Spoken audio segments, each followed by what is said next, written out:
Recording भी मेरे ख्याल से स्टार्ट होगी।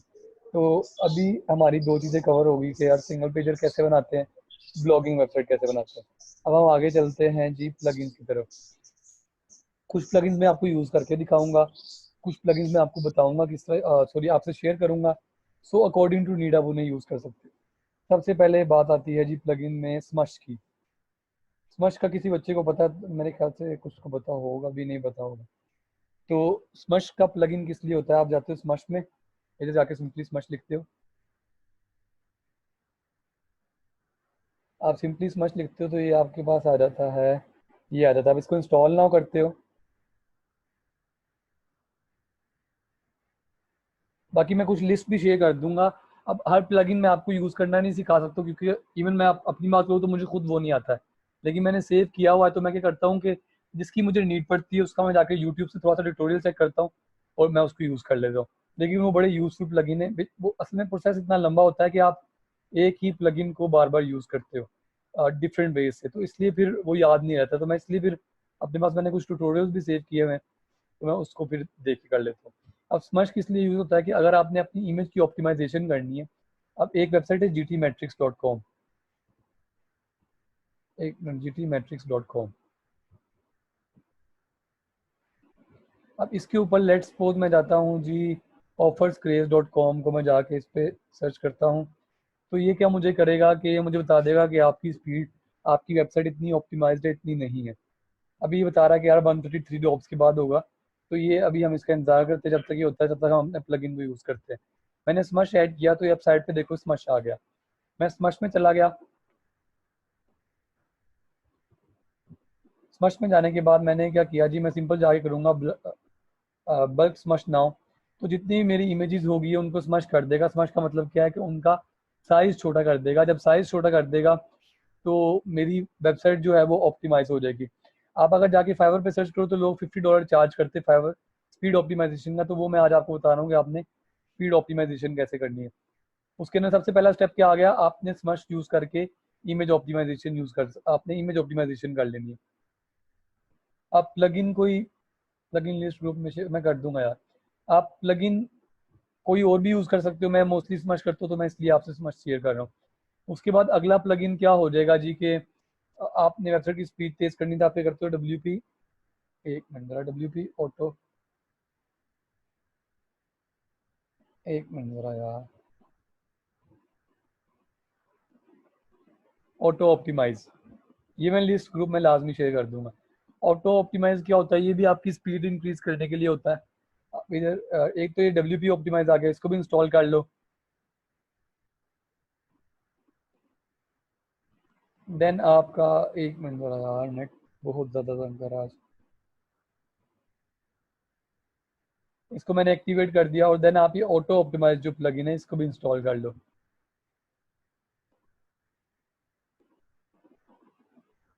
एक आपने ये कर लिया, देन आप जाते हो इंस्टॉल ऐड न्यू में। देन आप जाके एक और प्लगइन ऐड करते हो जो कि है ऑटो ऑप्टिमाइज, ये वाला ऑटो ऑप्टिमाइज। इसे भी आप इंस्टॉल कर लेते हो।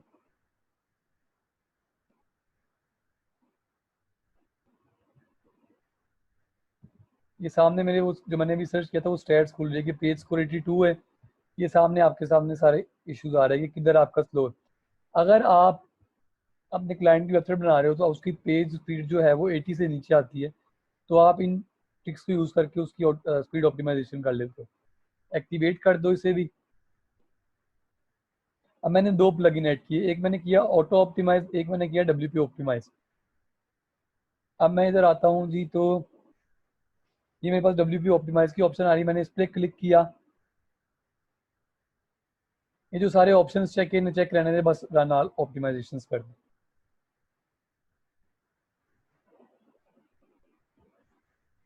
एक मेरा प्लगइन ये हो गया। देन मेरा ये ऑटो ऑप्टिमाइज का प्लगइन अभी मैंने इंस्टॉल किया था, वो इधर ही कहीं आ रहा होगा, सेटिंग्स में गए और ये ऑटो ऑप्टिमाइज आ रहा है। मैंने इस पर क्लिक किया। देन मैंने इधर से HTML कोड या काइंड ऑफ, जिसे कहते हैं ना कि यार आपने एक ही स्टेप को रिपीट अगेन एंड अगेन करना होता, तो आप काइंड ऑफ इसे रट्टा भी लगा लेते हो।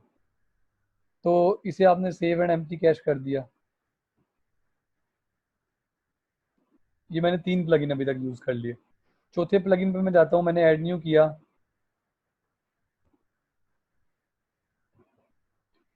सबसे पावरफुल प्लगइन जो आपकी स्पीड को ऑप्टिमाइज करता है वो कैशे प्लगइन है, W3 कैशे। मैंने इसे सर्च किया, ये आ गया। More than 1 million plus active installation है, तो इससे आप आइडिया लगा सकते हो कि कितना पावरफुल प्लगइन है। अब मैंने इसे भी इंस्टॉल कर लिया। अब इसका ये होता है जी कि आपका जो इसका प्रोसेस काफ़ी लंबा होता है। मैं तो 1 से 2 स्टेप करता हूँ, लेकिन मैं जो रिकमेंड करता हूँ, मैं आपके साथ एक वीडियो शेयर कर रहा हूँ। मैं मोस्टली जब भी स्पीड ऑप्टिमाइजेशन करता हूँ, मैं इस वीडियो को यूज़ करके कर लेता हूँ। अगर मैं चैट में भी लिंक शेयर कर देता हूँ, मैं मुझे याद रहना, मैं ग्रुप में भी कर दूंगा। एक मिनट ज़रा यार, ये मैंने चैट में लिंक शेयर कर दिया। तो अब मैं इधर आता हूँ, मैंने W3 कैशे इंस्टॉल किया, एक्टिवेट किया। एक्टिवेट करने के बाद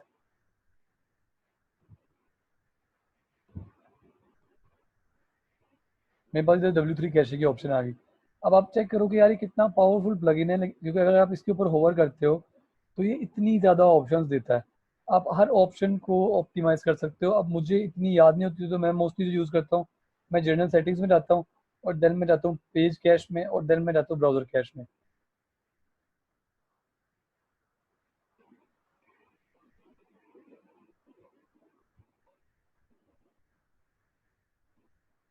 अब इधर से जर्नल में, सॉरी एक मिनट ज़रा, सॉरी जर्नल को मैं यूज़ नहीं करता हूँ, ब्राउज़र कैश यूज़ करता हूँ, जिसके अंदर मोस्टली टॉप 5 होते हैं। मैं अब आपको ये इसलिए बता रहा हूँ, ये जो मैं यूज़ करता हूँ। इसका प्रॉपर वे जो मैंने शेयर किया है, वो मैंने यूट्यूब की वीडियो शेयर की है। एक minute sir, Imran how are you, sir Imran आ गए। जी सर, इमरान क्लास में है। चलिए गुड हो गया। अगर उन्होंने माइक ऑन करना हो तो बता देना, वो कर लें, हमारे लेक्चर्स बाद में नहीं बोलते नहीं, हैं। आप कंटिन्यू करेंगे। तो उसके अंदर ये ब्राउज़र कैशे आ गया। उसके अंदर मैंने पहले 5 ऑप्शंस को टिक किया, पहले 6 को। देन मैंने जाके क्या किया जी, सेव एंड पर्च कैश कर दिया। और उसके अलावा मैंने पेज कैश किया। इधर से परफॉर्मेंस में जाके मैंने किया, पेज कैशे किया। और मैंने पेज कैश में जाके, सॉरी जर्नल सेटिंग्स में था वो। मैंने आपको वो बताया कि ये आपको ऑप्शंस याद नहीं रहती है, तो यूट्यूब अपने पास कुछ वीडियो सेव कर लिया करो। लाइक मैंने इधर ऊपर बुक मार्क कर लिए काफ़ी ज़्यादा। तो अब मैं ये करता हूँ, जब भी मैंने स्पीड ऑप्टिमाइजेशन करनी होती है, मैं उसको यूज़ कर लेता हूँ। जनरल सेटिंग्स में जाके मैंने क्या किया, मैंने इधर से जाके पेज कैश पे टिक किया, मिनीफाई छोड़ दिया, ऑब्जेक्ट कैश की ऑप्शन नहीं आ रही है। डेटाबेस कैश को किया, ऑब्जेक्ट कैश को किया, देन इसको मैंने कर दिया save changes and purge cash कर दिया। तो अगर आप ये 4 प्लगइन्स यूज़ कर लेते हैं, जिसके अंदर पहले सबसे आ गया W3 ऑप्टिमाइज आ गया, देन आपके पास स्मश आ गया, देन आपके पास ऑटो ऑप्टिमाइज आ गया, देन आपके पास एक और था वो भी आ गया। तो आप उनको यूज़ करके आराम से आप स्पीड ऑप्टिमाइजेशन कर सकते हैं। अभी इस वेबसाइट की स्पीड ऑप्टिमाइजेशन पहले ही काफ़ी ज़्यादा है। मैं एक काम करता हूँ, हमने अभी स्पीड ऑप्टिमाइजेशन की, तो चेक करते भी हमने कितनी ठीक की है। उम्मीद वैसे मुझे नहीं है कि हमने इतनी ठीक की होगी, लेकिन चलो फिर भी चेक कर लेते। पहले 82 थी, और 3.4 उसका लोडिंग टाइम था। मैंने इसको अगेन एनालाइज किया, तो ये मेरे ख्याल से फ़ौरन ही कर देगा, 162 जॉब्स की बात करेगा। तो तब तक हम अपना कंटिन्यू करते हैं। तो ये हमारे हो गए जो स्पीड ऑप्टिमाइजेशन के लिए प्लगइन्स यूज़ हो गए। देन मैं जाता हूँ ऐड न्यू पे। अगर मैं कहता हूँ यार मेरे इधर लेफ्ट साइड पे सोशल मीडिया आइकन्स किस तरह आएंगे, तो उसके लिए जो मोस्टली मैं यूज़ करता हूँ वो करता हूँ, एक मिनट ज़रा, मुझे ज़रा फाइंड करना पड़ना है। मैंने इसमें ना लिस्ट बना के रखी हुई है अपने प्लगइन्स की, जो मैं मोस्टली यूज़ करता हूँ। ये मैंने इधर आके सर्च किया, एंटर, स्टिकी साइड बटन। ये आपको बड़ा इशू आता है, अक्सर लड़के कमेंट कर रहे होते हैं कि यार हमें बटन नहीं मिल रहे जो हम सोशल मीडिया बटन साइड पे ऐड करें। तो वो आप ये स्टिकी साइड बटन को यूज़ करके ऐड कर सकते हो। सूमो में प्लगइन, यार सूमो मैंने यूज़ नहीं किया है, किस चीज़ का प्लगइन है, मुझे इस चीज़ का आइडिया नहीं है। असल में प्लगइन्स इतने ज़्यादा हैं कि आप करने लगोगे ख़त्म होते ही नहीं है। तो आप अपनी नीड के अकॉर्डिंग ही चलते हो। मैं आपको वो बता रहा हूँ जो मोस्टली मैं यूज़ करता हूँ, जिनकी मुझे नीड अगेन एंड अगेन होती है। तो सोशल मीडिया शेयरिंग के लिए ठीक है। तो ये मैंने साइड बटन्स का ऐड किया। मैं स्टिकी साइड बटन्स पे जाता हूँ। स्टिकी साइड बटन पे जाके मैं क्या करता हूँ, मैं ऐड बटन करता हूँ। ऐड बटन करने के बाद मैंने बटन को ओपन किया, जब जाके मैंने टेक्स्ट ब्ला ब्ला ब्ला दे दिया। आइकन मैं जैसे चूज कर सकता हूँ। लेट्स तो मैं फेसबुक को लिंक देना चाह रहा हूँ, फेसबुक का लिंक दे दिया मैंने। लिंक इसको इधर से इसका दे दिया, मेरी मर्जी है ना, जो मर्जी लिंक दे दो। मैंने लिंक इसका दे दिया। मैं बटन का कलर चूज कर सकता हूँ, जो मर्जी यूज कर लो। देन मैं फ़ॉन्ट कलर यूज कर सकता हूँ, जो मर्जी। लेट्स तो मैंने ये कर दिया, मैंने सेव बटन किया और मैं इसे कहता हूँ लेफ्ट साइड, एक मिनट ज़रा, मैं कहता हूँ लेफ्ट साइड पे शो कर दो। देन जी इंडेक्स जो भी है, पेजेस पे करो, पोस्ट पे करो, फ्रंट एंड पे करो, ईच एंड एवरीथिंग पे करो। मैंने इसे जाके सेव किया और मैं जाके रिफ्रेश करता हूँ, तो इस साइड पे बटन आ रहा है आपका फेसबुक का। असल में वो पेज, ये देखो, ये बटन आ रहा है आपका। तो इस तरह आप जितने मर्जी बटन ऐड कर लो। अब मैं इस पर क्लिक करूंगा तो जो मैंने लिंक दिया था ये उस पर चला जाएगा। तो इस तरह आप जितने मर्जी बटन ऐड कर सकते हो। इस तरह आप इधर जाओ, ऐड न्यू बटन करो, मल्टीपल बटन ऐड कर सकते हो। इस तरह आप ट्विटर का लिंक दे दो, जो मर्जी लिंक दे दो। उसके बाद जो प्लगइन आता है वो आता है जी बैकअप का प्लगइन। अब कुछ क्लाइंट्स होते हैं वो अपनी वेबसाइट से बड़े पंगे करते हैं। तो आप क्या करते हो, अपनी वेबसाइट बनाने के लिए आप क्या करते हो, आप पहले जाके प्लगइन ऐड करते हो, ऐड न्यू। इधर से जाके आपने अपड्राफ्ट एंटर किया, अपड्राफ्ट। अपड्राफ्ट करने के बाद आपने इंस्टॉल नो करके जी से भी इंस्टॉल कर लिया।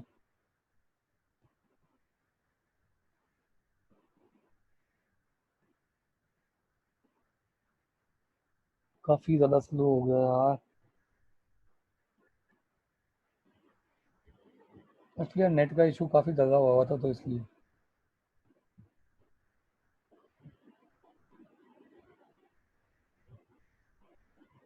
हो लो भाई।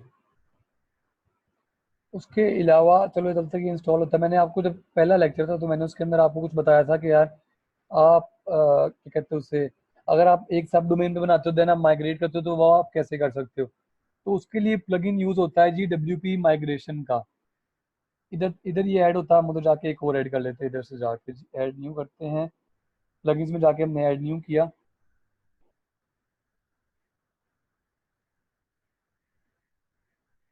ऐड न्यू में जाके आप WP माइग्रेशन कर लेते हैं। हो जाओ भाई, इंस्टॉल हो जाओ। इसको मैंने इंस्टॉल कर लिया।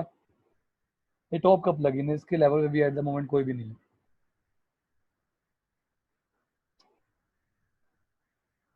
बड़ी अजीब बात है यार।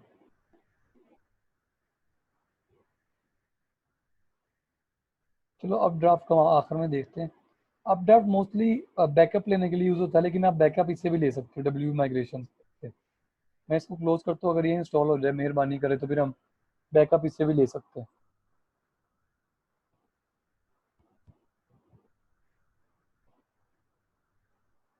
हाँ वो मैं चेक करता हूँ, मुझे भूल ही गया था। तो ये 83 हो गई आपकी। पहले ये स्कोर जो था वो 70s के अंदर था, अब ये आपका 91 के अंदर आ गया। देन आपका ये 82 था, ये 83 हो गया। देन आपकी लोडिंग स्पीड पहले 3.6 थी, ये 3.3 होगी। अब अभी हमने सही तरह स्पीड ऑप्टिमाइजेशन नहीं की है। अभी जो मैंने आपसे वीडियो शेयर की थी उसके अंदर वो फुल डिटेल्ड स्पीड ऑप्टिमाइजेशन करता है। अब वो स्टेप्स आप याद नहीं कर सकते हो, आप क्या करो, आप जब भी आप उसको इधर बुक मार्क कर लो, जब भी आपने स्पीड ऑप्टिमाइजेशन करनी है उसके स्टेप्स फॉलो करते जाओ आप उसकी ऑप्टिमाइज। लेकिन अगर आपका 80 से अबव है तो इसका मतलब है आपकी स्पीड ऑप्टिमाइजेशन बड़ी अच्छी है। 80 से बिलो आपको इश्यूज होते हैं। ये मैंने एक्टिवेट किया WP माइग्रेशन को। यार क्या, ये अभी तो मैं जो आप कहते हैं, जो आप प्लगइन ऐड करते जाओगे आपकी लेफ्ट पे ऑप्शन आती जाएगी। अब इसके अंदर दो चीज़ें, एक्सपोर्ट किया जी लेट्स सपोज अगर आपने अपनी वेबसाइट बनाई है जी किसके ऊपर, सब डोमेन के ऊपर, आपने उसे एक्सपोर्ट करना है, तो आप क्या करोगे, एक्सपोर्ट टू फाइल। ये लोड होके एक फाइल दे देगा, आप उसे डाउनलोड कर लोगे। अब वो फाइल कैसी होगी, आप सिंपली एक फाइल होगी, आप उसको डाउनलोड कर लोगे तो वो आपके कंप्यूटर में आ जाएगी। आप क्या करोगे, आप दूसरी डोमेन पे जाओगे। दूसरी डोमेन पे जाने के बाद आप, यार ये टाइम लेगा, चलो इसे हम रहने देते हैं। आप सिंपली जब इसे एक्सपोर्ट करोगे तो ये इधर 100% होने के बाद एक फाइल की ऑप्शन दे देगा और कह देगा कि डाउनलोड की ऑप्शन दे देगा। आप डाउनलोड पे क्लिक करोगे तो वो फाइल डाउनलोड हो जाएगी। आप स्टॉप एक्सपोर्ट करते हैं इसे, असल मेरा टाइम बहुत ले रहा है। देन आप अगली डोमेन पे जाओगे जिस पे आपने ट्रांसफ़र करना है। उस डोमेन पे जाने के बाद आप यही प्लगइन इंस्टॉल करोगे। इंस्टॉल करने के बाद इंपोर्ट पे क्लिक करके आप इंपोर्ट फ्रॉम फाइल करोगे। ये मुझसे ऑप्शन पूछेगा अपने कंप्यूटर से फाइल अपलोड करने की। मैं कंप्यूटर से वो फाइल जो मैंने डाउनलोड की थी वो मैं अपलोड कर दूंगा, तो वेबसाइट आपकी माइग्रेट हो जाएगी। लेकिन अगर किसी को याद हो तो मैंने माइग्रेशन से पहले एक बात की थी।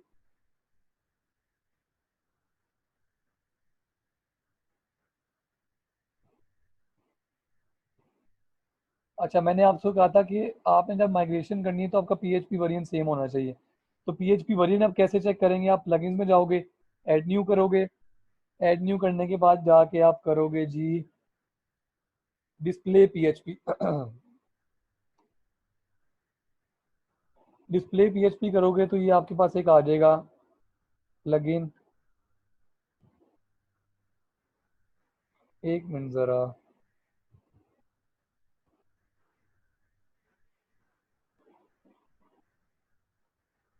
ये चेक करो अभी आपके पास कौन सी स्क्रीन शेयर हो रही है, जल्दी से बताओ ज़रा। प्लगइन्स की लिस्ट सर शेयर हो रही है हाँ आपकी चले, गुड है। नोटपैड। तो आप क्या कर सकते हो, मैं आपके साथ ये लिस्ट शेयर कर दूंगा, उसके अंदर नोटपैड की फाइल में आपके साथ शेयर कर दूंगा। देन आप इसको स्टडी करेंगे। और मेनली स्टडी तो मैंने आपको बताया कि हमने किसको करना था, जो मेन मेन प्लगइन में आपको यूज़ करना सिखा रहा हूँ। अभी आपके पास कौन सी स्क्रीन है? वर्डप्रेस की स्क्रीन है? अभी कौन सी स्क्रीन आ जी रही है? सर, वर्डप्रेस के। चले, तो display PHP version add now कर इंस्टॉल करोगे। इंस्टॉल करने के बाद आप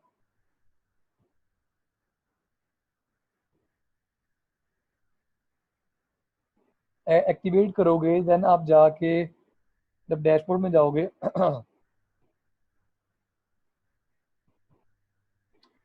कम ऑन यार, आप डैशबोर्ड में जाओगे तो इधर नीचे जाने के बाद या आपको पीएचपी वर्जन शो करेगा, देखो रनिंग पीएचपी वर्जन 7.1.8। तो जब आप ये प्लगइन ऐड करोगे तब ये आपको ये बताएगा। माइग्रेशन आप तब कर सकते हो जब दोनों का पीएचपी वर्जन सेम हो। पीएचपी वर्जन मैंने आपको चेंज करना बताया हुआ, तो हम दोबारा वही बातें डिस्कस नहीं करेंगे। अगली बात कि अगर आपने अपनी डोमेन को रीसेट करना हो, जो भी डेटा पड़ा है उसको उड़ाना हो, तो आप क्या करोगे? WP reset.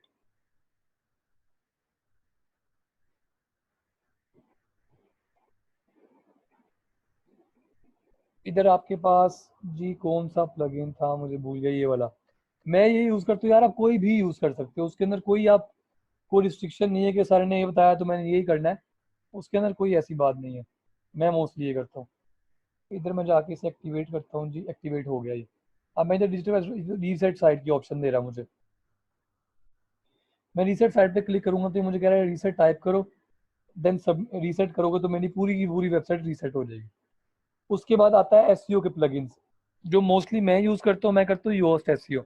अब एसईओ दो टाइप्स का होता है। जिस बच्चे ने थोड़ा बहुत स्टडी किया उसको पता होगा कि एसईओ को क्या होता, क्या सर्च इंजन ऑप्टिमाइजेशन होती है। सर ज़्यादा प्लगइन इंस्टॉल करने से स्पीड पे फर्क पड़ता है? लाजमी नहीं है यार, बस आपके जो W3 कैशे प्लगइन है आपका बड़ा मेन प्लगइन है, इसको लाजमी यूज़ किया करो। तो उसके अलावा अब योस्ट एसईओ सबसे मेन प्लगइन ही है। अब एसईओ क्या होता है जी, अगर आपने अपनी वेबसाइट को गूगल में रैंक करना है तो आप एसईओ करते हो। एसईओ दो तरह का होता है, एक ऑफ पेज एसईओ होता है, एक ऑन पेज एसईओ होता है।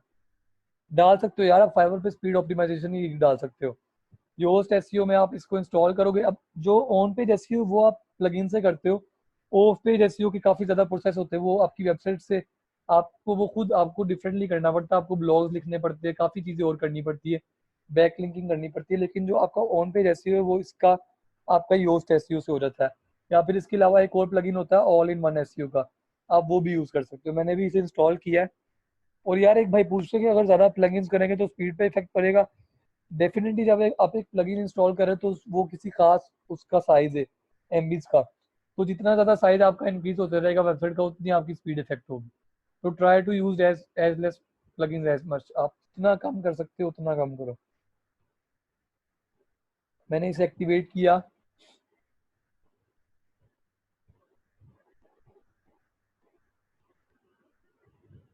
टाइम ले रहा है यार। अब ये मैंने प्लगइन एक्टिवेट कर दिया, तो अगर मैं अपने पेजेस में जाऊंगा, मैं इसे एडिट करता हूँ ब्लॉग पेज को। ब्लॉग पेज को एडिट करने के बाद Yoast SEO one of the most common इसका प्लगइन है एसईओ का।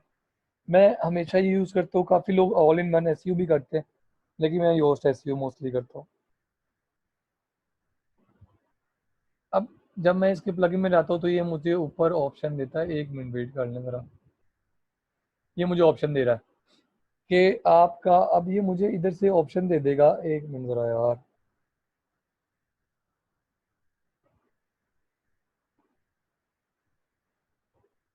हमारे पास टाइम कितना पड़ा हुआ है? जी हमारे पास sir time 10 to 12 minutes almost. चलिए मैं इंशाल्लाह 7 से 8 मिनट में वाइंड अप करता हूँ। तो उसके बाद ये रीडेबिलिटी एनालिसिस दे रहा है। उसके अंदर वो मुझे बता रहा है यार ये इश्यू है, इसको सही कर लो। 0.83% of the sentences contain transition word, तो ट्रांजिशन को चेंज कर लो। काफ़ी दफ़ा उसे यूज़ कर लिया।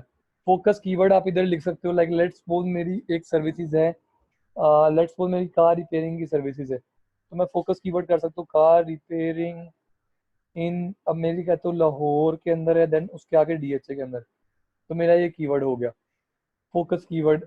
अब ये कीवर्ड के ऊपर वो रेड क्यों शो कर रहा है? क्योंकि ये कीवर्ड मैंने अपनी, अगर यार ये एसईओ को मैं डिटेल में करने लगूँ तो काफ़ी बड़ी चीज़ है। तो उसको आप ये कर सकते हो कि इधर से आप स्नैपेट एडिट करके, एसईओ का असल में ये होता है ऑन पेज एसईओ का कि आपका जो टाइटल है, आपकी डिस्क्रिप्शन है और आपके जो टैग्स हैं, उसके अंदर आपका कीवर्ड यूज़ होना चाहिए। अब मैं ये करता हूँ जी, मैं इसे जाके इधर क्या करता हूँ, टाइटल को मैं कर देता हूँ, 1 मिनट मैं इसको सारा रिमूव कर देता हूँ। मैंने अपना नोटपैड में टाइटल लिखा एक, सिर्फ मुझे 1 मिनट दो।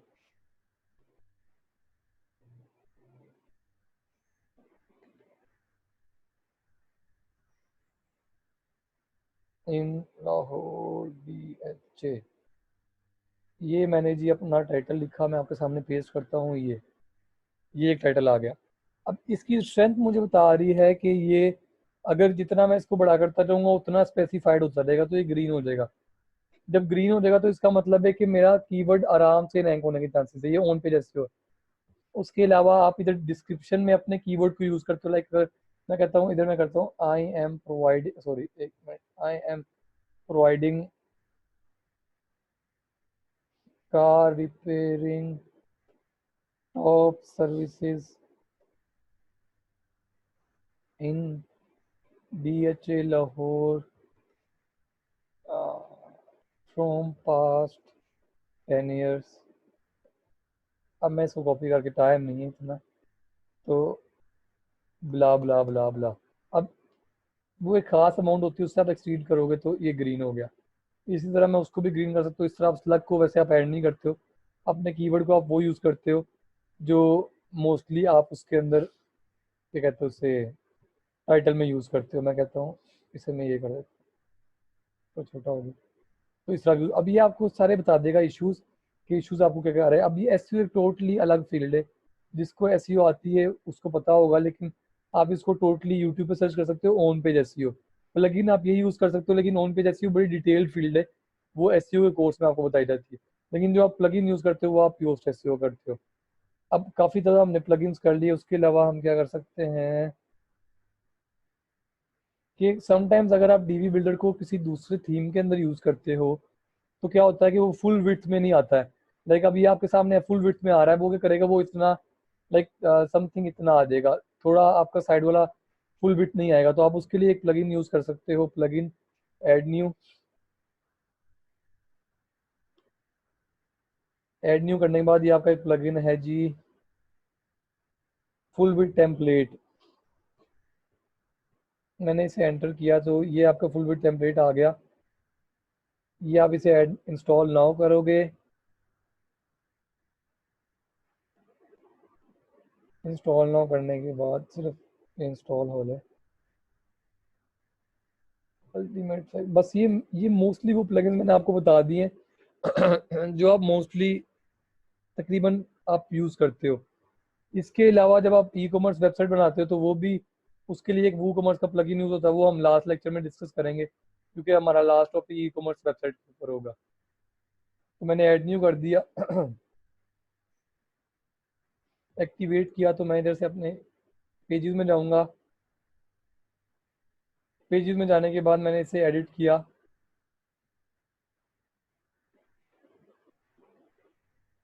तो ये मेरे पास साइड पे ऑप्शन आ गई टेम्पलेट। डिफॉल्ट टेम्पलेट कह रहा है डिफॉल्ट करना है, ब्लैंक पेज करना है, फुल विड्थ करना है। अगर आपका कोई और थीम होगा तो आपका डीबी बिल्डर फुल एक्सटेंड नहीं होगा, उसके लिए आप ये प्लगइन इंस्टॉल करके कर सकते हो full width, full FW full width. इसे करके आप अपडेट कर लोगे तो आपका वो प्रॉब्लम रिजॉल्व हो जाएगा। तो ये था हमारा प्लगइन्स पे लेक्चर। यानी मैंने आपको प्लगइन बता दिया, आप यूज़ कर लोगे, मैं इधर लिख भी देता हूँ, तो ये आपका इशू सॉल्व हो जाएगा। तो आज से रिलेटेड कोई क्वेश्चन है तो जल्दी से पूछ लो। हमने स्पीड ऑप्टिमाइजेशन करना सीख ली, हमने एसईओ का प्लगइन सीख लिया कौन सा यूज़ करना है हमने, उसके अलावा हमने फुल विड्थ टेम्पलेट के लिए सीख लिया, हमने साइड बटन ऐड करने के लिए सीख लिया, उसके अलावा हमने काफ़ी माइग्रेशन का सीख लिया, काफ़ी कुछ अल्हम्दुलिल्लाह सीख लिया। जी अस्सलाम वालेकुम स्टूडेंट्स, कैसे हैं आप लोग? खैरियत से हैं? Mohammad Imran here once again. अल्हम्दुलिल्लाह सर, आप सुनाएं, ठीक ठाक है? अल्हम्दुलिल्लाह की खैरियत से ठीक ठाक। सामा काइंडली इस रिकॉर्डिंग स्टॉप कर दीजिए। मैं करता हूँ।